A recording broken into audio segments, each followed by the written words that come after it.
ఏంటి లక్ష్మి, షాక్ అయ్యావా?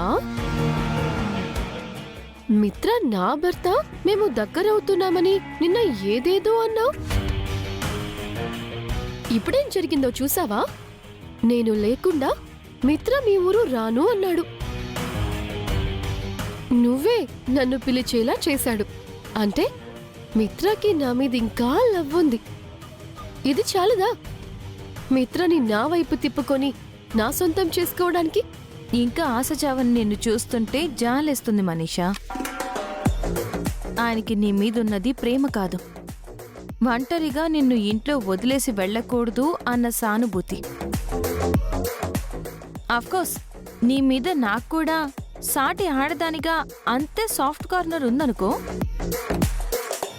నువ్వు అనవసరంగా తొందరపడ్డావు. నువ్వు రాకపోయుంటే నేనే నిన్ను పిలిచుండేదాన్ని. పండకి అందరం ఊరెళ్తున్నావు. నిన్నొక్కదాన్నే వదిలి వెళ్లే అంత చెడ్డ సంస్కారం నాకు లేదు. ఏంటి కవరింగా? ఇన్నాళ్లుగా నన్ను చూస్తున్నావు. నా దగ్గర కరేజ్ తప్ప కన్నింగ్లు కవరింగ్లు ఉండవని నీకు తెలీదా? టైం వేస్ట్ చేయకుండా తొందరగా లగేజ్ సర్దుకో, బయలుదేరదాం. అన్నట్టు ఇంకొక విషయం, వెళ్తున్నది మా ఊరు.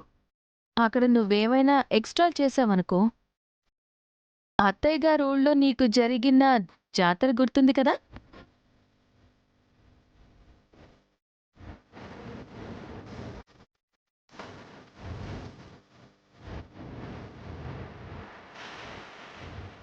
సంక్రాంతిలో అది రిపీట్ అవుతుంది.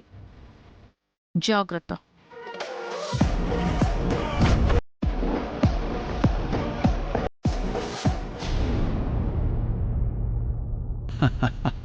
రండి రండి రండి అల్లుడు గారు. ప్రయాణం బాగా జరిగిందా? పిల్లలు బాగున్నారా? బాగున్నాం తాతగారు. నాన్నగారు రాలేదా బాబు? మాతోనే బయలుదేరారు తాతగారు. వస్తుంటే ఆఫీస్ నుంచి కాల్ వచ్చింది, డ్రాప్ అయ్యారు. అయ్యో, పండక్కి ఆయన కూడా వచ్చుంటే బాగుండేది. అవును లక్ష్మి, జాను ఎక్కడా? వెనకే వస్తున్నారు తాతయ్య గారు. రండి బాబు. అన్నయ్య వాళ్ళకంటే వెనకొచ్చారేంటి? అన్నయ్య వదిన ముందుంటారు తాతగారు, వాళ్ళ వెనకే మేము ఉంటాం. అవునవును, వాళ్ళెప్పుడు ముందే ఉంటారు, మేమెప్పటికీ వెనకబడే ఉంటాం. ఎప్పుడు ముందుకెళ్తామో.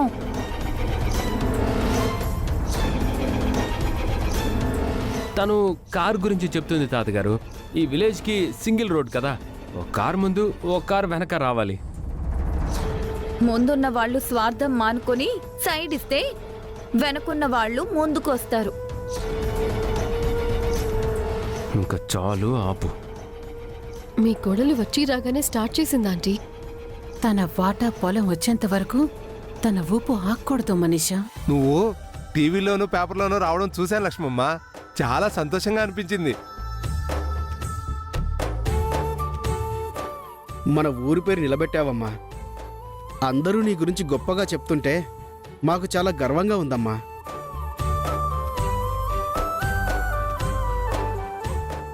ఇదివరకు మన ఊరు గురించి ఈ చుట్టుపక్కలే తెలిసేదమ్మా, ఇప్పుడు దేశమంతా తెలిసింది. లక్ష్మీ భజన మొదలైంది ఆంటీ. మనం ఇంకాస్త లేట్గా రావాల్సింది. మరే ఈ సోదంతా వినే బాధ తప్పేది మనకి. మీరు కూడా నా గురించి గొప్పగా చెప్పారు. నాకు చాలా ఆనందం అనిపించింది. నువ్వు గొప్పదానివి కాబట్టే మన ఊరి వాళ్ళు నీ గురించి నిజాలు చెప్పారమ్మా. ఇంకెంతసేపు మమ్మల్ని బయట నిలబెట్టి మాట్లాడతారు? అయినా మీకు వేరే పని పాట లేదా? ఎప్పుడు ఈ ఇంటి దగ్గరే ఉంటారు?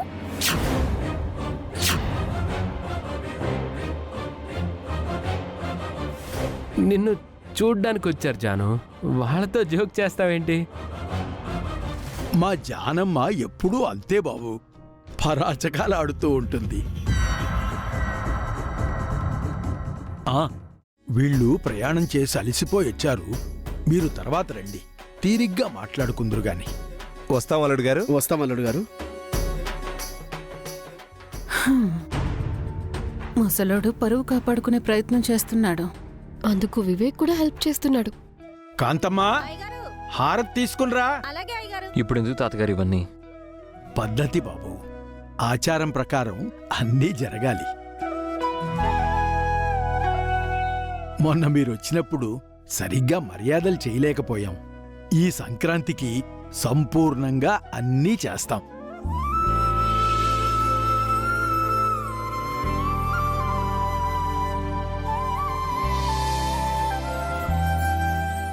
వివేక్ బాబుకి జానమ్మకు కూడా ఇవ్వు.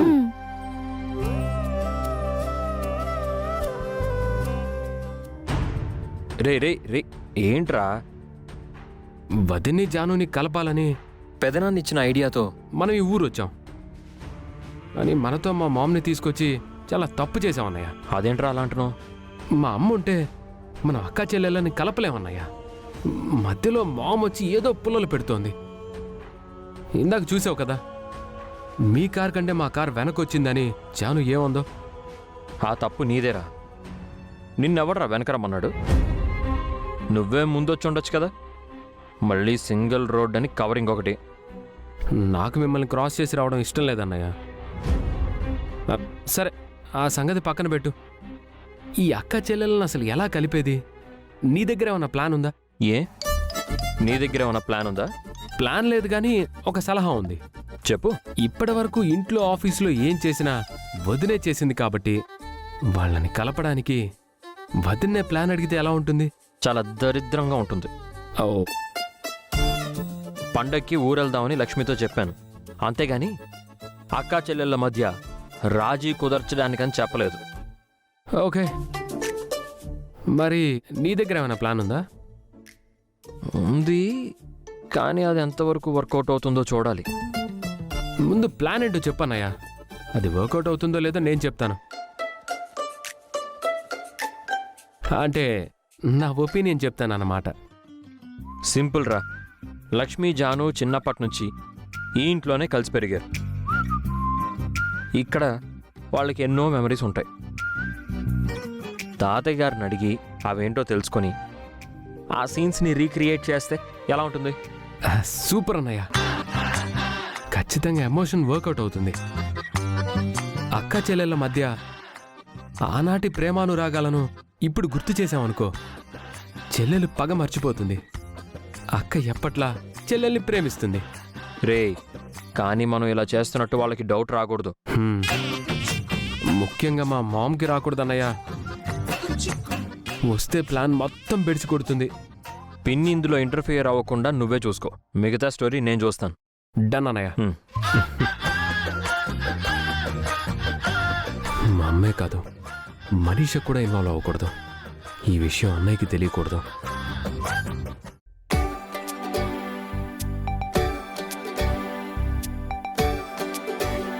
సీనయ్య, కాంతమ్మ ఎలా ఉన్నారు? ఊళ్ళో విషయాలేంటి? అంటే అమ్మా, అది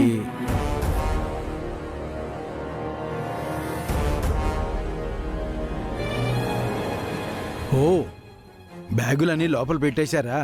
వెళ్ళి అరటిగెళ్ళు, పనసకాయలు అన్నీ తీసుకుని రండి. పిల్లలు తింటారు. అలాగే అయ్యగారు.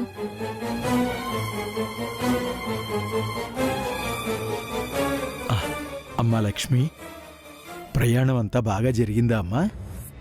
తాతయ్య గారు, మేం ఫోన్లో మాట్లాడినప్పుడు మీ గొంతులో ఏదో కంగారు వినిపించింది. అసలు ఏమైంది? ఆ, ఏమీ లేదమ్మా.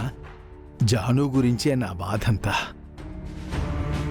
తను రాదు అనుకున్నాను. వచ్చినందుకు సంతోషంగా ఉందమ్మా. జానుకి నా మీద కోపం లేదు తాతయ్య గారు. అది తన భర్త గురించి ఆలోచిస్తుంది. మా ఆయనలాగా తన మొగుడు కూడా గొప్పవాడు కావాలి అని కోరుకుంటుంది, అంతే. మీ మధ్య నిజంగా ఏ గొడవ ఉందో నాకు తెలియదు కానీ నీ చెల్లెలి మీద నీకున్న ప్రేమ ఎప్పటికీ తగ్గదని నిరూపించావమ్మా. అందుకే నువ్వు గొప్పదానివయ్యావు. చెల్లెల్ని అక్క ప్రేమించడం కూడా గొప్పేనా తాతయ్య గారు? అన్నదమ్ముల మధ్య అయినా, అక్క చెల్లెళ్ల మధ్య అయినా ఆస్తులు చిచ్చు పెడతాయమ్మా. కాని నీలో ఆ స్వార్థం లేదు. ఎంత ఎత్తుకెదిగినా ఒదిగున్నావు. దేశమంతా నీ గురించి గొప్పగా మాట్లాడుతుంటే నువ్వు నీ కుటుంబం గురించి, నీ చెల్లెలు గురించి మాట్లాడుతున్నావు. నీలాంటి వాళ్ళు చాలా అరుదుగా ఉంటారమ్మా.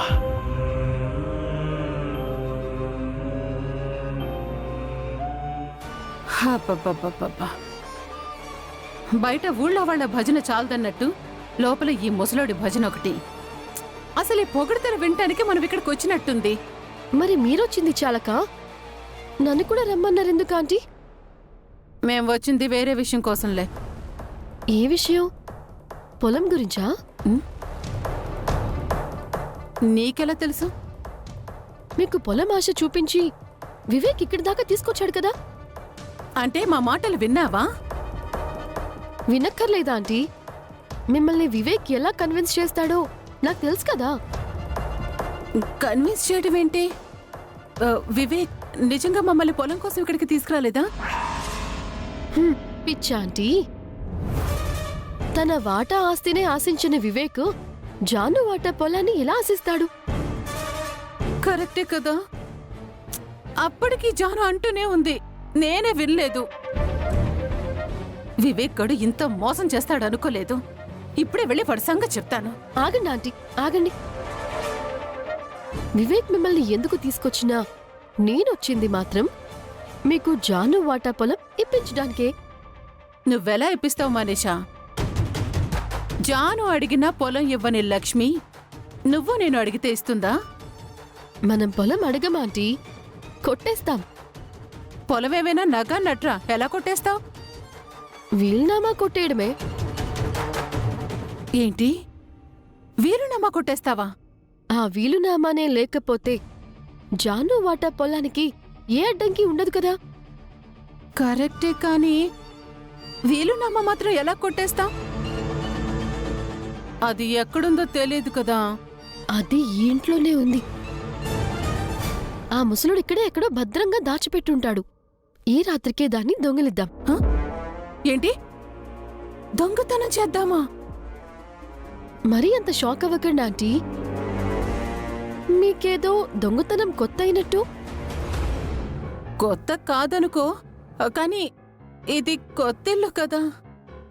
చేతి వాట ఉండాలే కాని ఏ ఇల్లైతే ఏంటి ఆంటీ? మూడో కంటికి తెలియకుండా ఈ నైట్ పని పూర్తి చేసేద్దాం. మీరు రెడీగా ఉండండి. సరే. చాలా రోజుల తర్వాత నీ చేతి వంటని రుచి చూడబోతున్నాం లక్ష్మమ్మ. అవునమ్మా, నీ చేతి వంట నిజంగా అమృతం. ఇవి తీసుకెళ్లి డైనింగ్ టేబుల్ మీద సరేండి. వంట అయిందా లక్ష్మి? అయిపోయిందండి. అందరినీ పిలిచి వడ్డించేస్తాను. ఒక నిమిషం. ఈరోజు స్పెషల్ ఏంటి? స్పెషల్గా ఏమీ చేయలేదండి. భోగి పండగ రేపు కదా, రేపటి నుంచి స్పెషల్ వంటలుంటాయి. పప్పు చేసావా? మామిడికాయ పప్పు చేశాను. సూపర్. ఇంట్లో ఆవకాయ నెయ్యి ఉన్నాయి కదా? ఎందుకు అడుగుతున్నారండి? చెప్తాను. అన్నయ్య ఏదో ప్లాన్ చేస్తున్నాడు. అక్క చెల్లెలను కలపడానికి అనుకుంటా. ఈరోజు మనం డైనింగ్ టేబుల్ మీద భోజనం చేయట్లేదు. మరి ఎక్కడ తిందామండి? పాతకాలం పల్లెటూరి పద్ధతిలో అందరం కింద కూర్చొని తిందాం. కిందనా? బాగుంటుంది వదినా. పాత సినిమాల్లో చూపించినట్టు అందరం బంతి భోజనాలు చేస్తే సూపర్గా ఉంటుంది. మనం కింద కూర్చోగలం, కానీ మనీషా చిన్నత్తయ్య గారికి అలవాటు లేదు కదా వివేక్. నేను ఒప్పిస్తాను వదినా. అన్నయ్య, సెటప్ అంతా రెడీ చేస్తా. ఓకే లక్ష్మి, అది టివ్వు.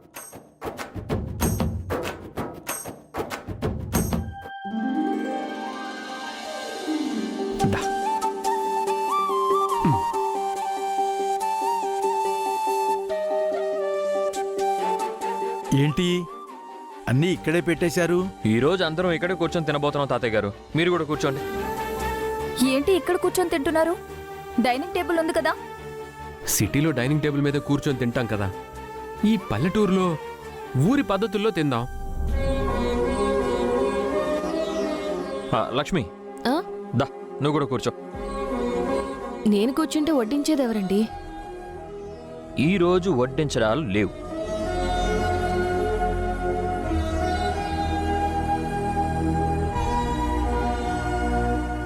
అందరూ అక్కడ కూర్చున్నారు ఏంటంటీ? హ, బంతి భోజనం అని లక్ష్మి చెప్పింది కదా. అంటే అక్కడే కూర్చుని తినాలా? నా వల్ల కాదు. ఎక్కడ కూర్చుందంటే ఏంటి? నాకు బాగా ఆకలేస్తుంది. పద వెళ్దాం. ఆగండి ఆగండి, ఒక్క నిమిషం ఆంటీ. ఏంటి? అందరూ అక్కడే ఉన్నారు. వీలునామా కొట్టేయడానికి ఇదే రైట్ టైం. కరెక్టే. వాళ్ళక్కడ భోంచేస్తూ ఉంటారు. మన వీలునామా ఎక్కడుందో వెతికి కొట్టేద్దాం.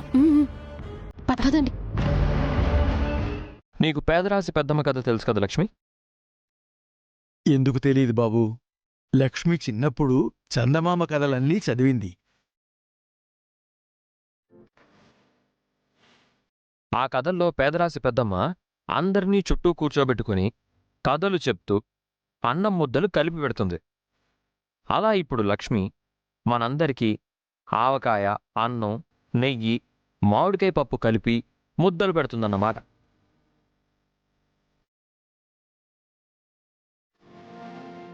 ఇదెక్కడి వింత కోరికండి? నైస్ ఐడియా అన్నయ్య.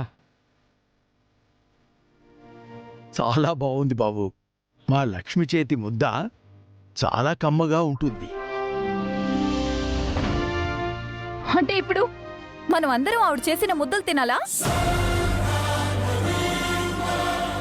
ఒక 2 ముద్దలు తింటే ఏమవుతుంది? కూర్చో. కూర్చో అమ్మా.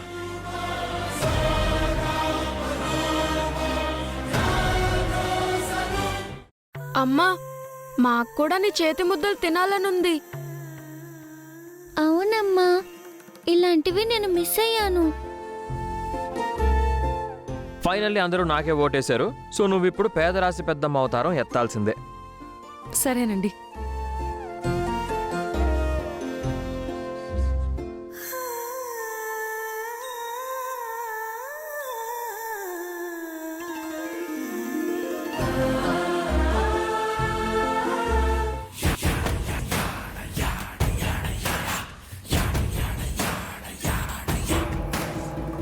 మనీషా, పిన్ని, అక్కడేం చేస్తున్నారు?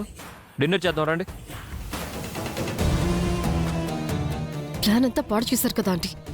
సారీ మనిషా, చూసుకోలేదు. సర్లే, డిన్నర్ చేశాక మళ్ళీ ప్లాన్ చేద్దాం. పదండి. తొందరగా రా మామ్. అందరికీ వదిన గోరుముద్దలు తినిపిస్తుంది. వాట్? గోరు ముద్దలా? మేమేమైనా చిన్నపిల్లలమా? కాసేపు పిల్లలు అవుదాం మనీషా, బాగుంటుంది. కూర్చోండి. కూర్చోండి కూర్చోండి.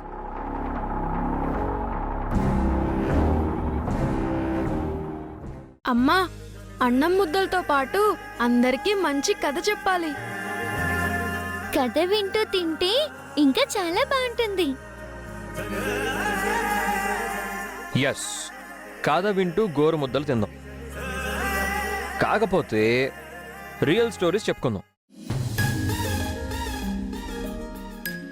రియల్ స్టోరీసా? ఎవరి స్టోరీస్ అన్నయ్య? ఈ ఇంట్లో పుట్టి పెరిగిన వాళ్ళ స్టోరీ. అంటే లక్ష్మి, జానుల కథ.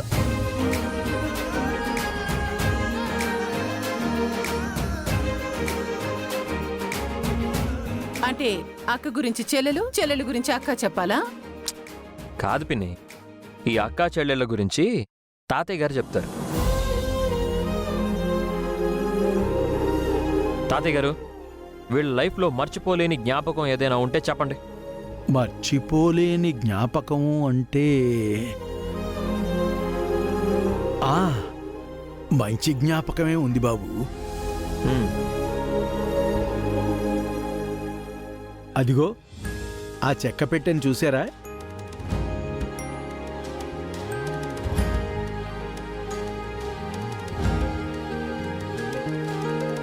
దాన్ని మైల పెట్టే అంటారు.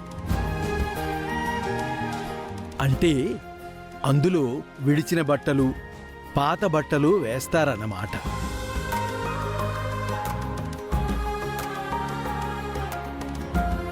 అదేమైనా నగల భూషణమా? దాని గురించి అంత గొప్పగా చెప్తున్నారు. పాత బట్టలు వేసే పెట్టికే తాళం వేశారంటే నగలు నగదు వీలునామాలున్న బీరువాకి ఇంకెన్ని తాళాలు వేశారో.